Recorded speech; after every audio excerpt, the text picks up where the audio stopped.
So let's take a look at the symmetrical frames. These come in 6 basic positions. These are temple pose, strong V, head, front extension, relaxed horizontal, and look at my butt. So let's take a look at these in more detail. Temple pose has an elegant, exotic kind of a feeling.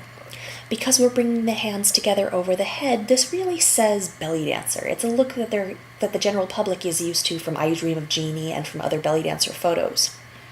This frames the head for moves like head slides and head circles, or even just for a nice expression. More importantly, temple pose creates a very long vertical line. And that means that any movement that you do that breaks that line, such as Mayas or hip slides, is going to be very visible to the audience. The contrast between that nice long line and a side-to-side motion is very clear. This position can also enhance vertical movements like undulations and belly rolls. The strong V, where the arms are extended into a V shape overhead, is a very confident position, and sometimes it even has a feeling of triumph. If you look at this photo, I'm entering with my arms in strong V, but even the trophies are holding their wings in strong V. Now this creates an arrow. The 2 lines point directly to the face, or if the audience is looking at the V from behind, to your butt. This also creates a center line, so any deviation from center is very visible. You can see here what it looks like from the back. So this Maya that I'm doing is very, very visible because of the strong vertical. The head position is where the arms are placed on or near your head. Now this is a much more personal and even sensual position. I don't really like the word sensual because it implies sexuality. What I mean here is that you can actually feel yourself. You're touching your hair or touching your face, and so there's a tactile feedback there. This position also draws an arrow, either to your face if you're facing the audience, or to your bum if you're facing the back, and it can also highlight chest movements from the front. This movement also lengthens your torso, so it creates a very flattering line. Now there are many variations on the head position. One is with your hand behind the head. Another is the headache position, where it's on your brow. You can be lifting your hair, or your position can be twisted, so you're peeking through your own little window there. Or you can place it closer to your chin. It doesn't have to be at eye level. The front extension is, in my opinion, underused.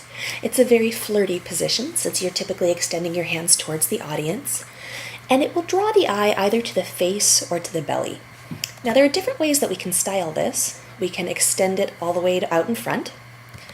We can cross our arms closer to the body, or Dina style, we can wrap our arm around our belly. And, in the past, Egyptian dancers typically did not touch themselves. Dina does put her hands on her belly, and so do many Turkish dancers. So it's definitely not forbidden. Relaxed horizontal is many dancers' default position. It's very opening and very welcoming, and it emphasizes lateral movements, so things that go side to side.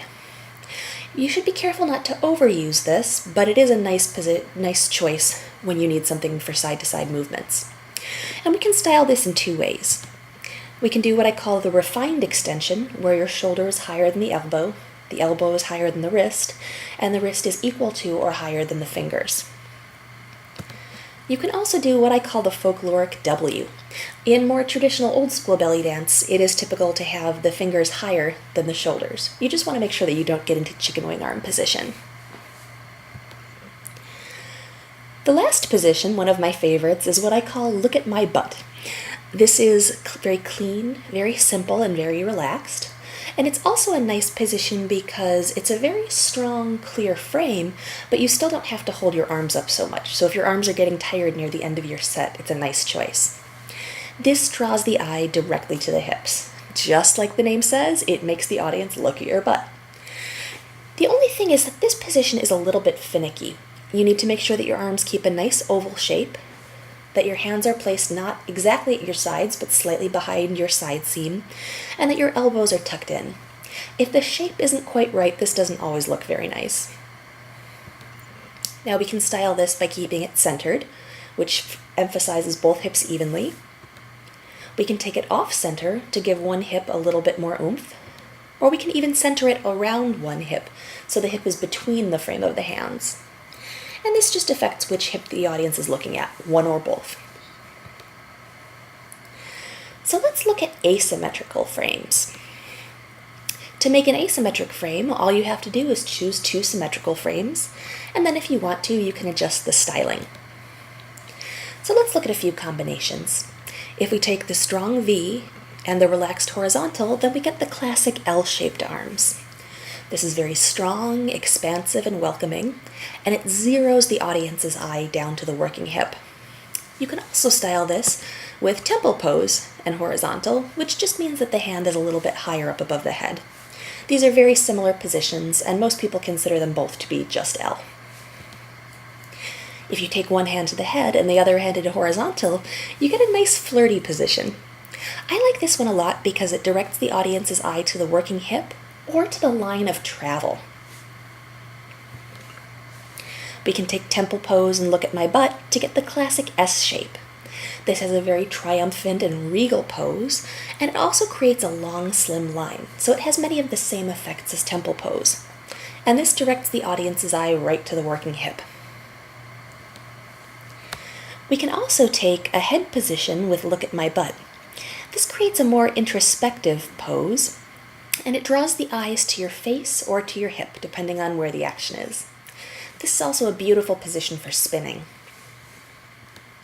And of course, there are many, many possible combinations, and we're going to take a closer look at those in your homework.